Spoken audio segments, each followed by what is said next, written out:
So here we are discussing Reclaiming Vatican II by Father Britton. Okay.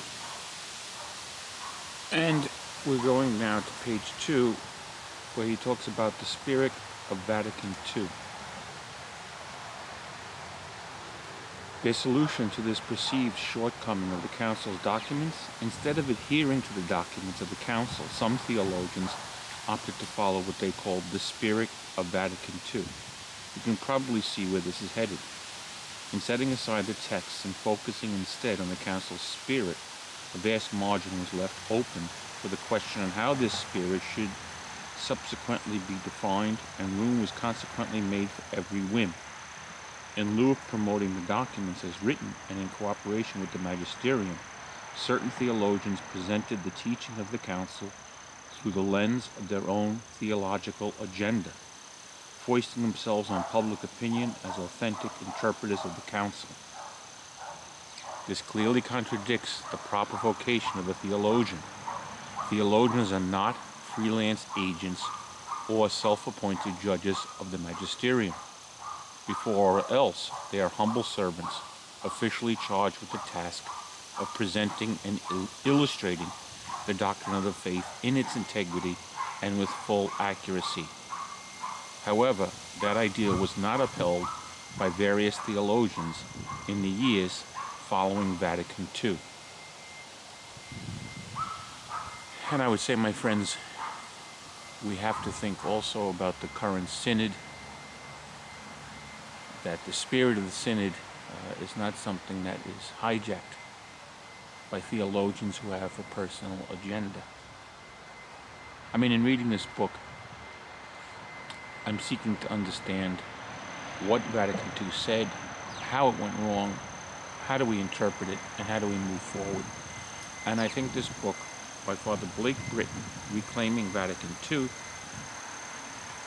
published by Abbe Press, is well worth the read. Let me continue now on page 3. The Council taught one thing, and a highly influential theologian openly taught another. Sadly, this was not an isolated case. Within the first 10 years after the Council, popular influential figures in the Church performed the same parlor trick over and over again in publications and lectures, disseminating their personal theological ideas as faithful expressions of the Second Vatican Council. What's more, numerous universities and seminaries were quickly subverted by these misrepresentations. Students and seminarians, rather than immersing themselves in the Council texts and seeking to understand them at face value, were told what to believe about Vatican II, thus being formed in the so-called spirit of the Council. Even today, I've heard it said that there are liberal and conservative seminaries, how priests are trained in certain dioceses and even within certain orders.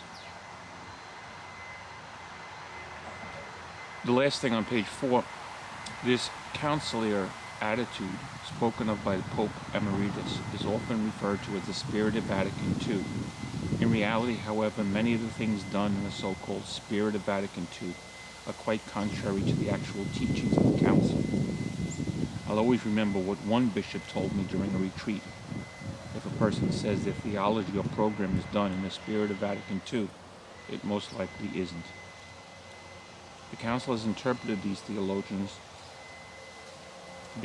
became a counter-narrative to the official magisterium of the Church. Unsurprisingly, a rift of resentment formed between the free-thinking academics in universities, seminaries, parishes, and schools, and the closed-minded authoritarian hierarchy of the Church. We can still feel the effects of this division in our parishes and institutions today. And it's a shame,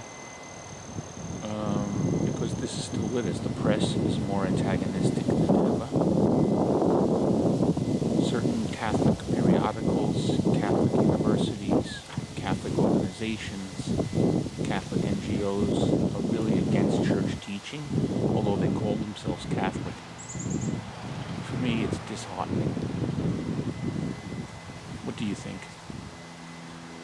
If you can, buy the book and take a look. God bless you.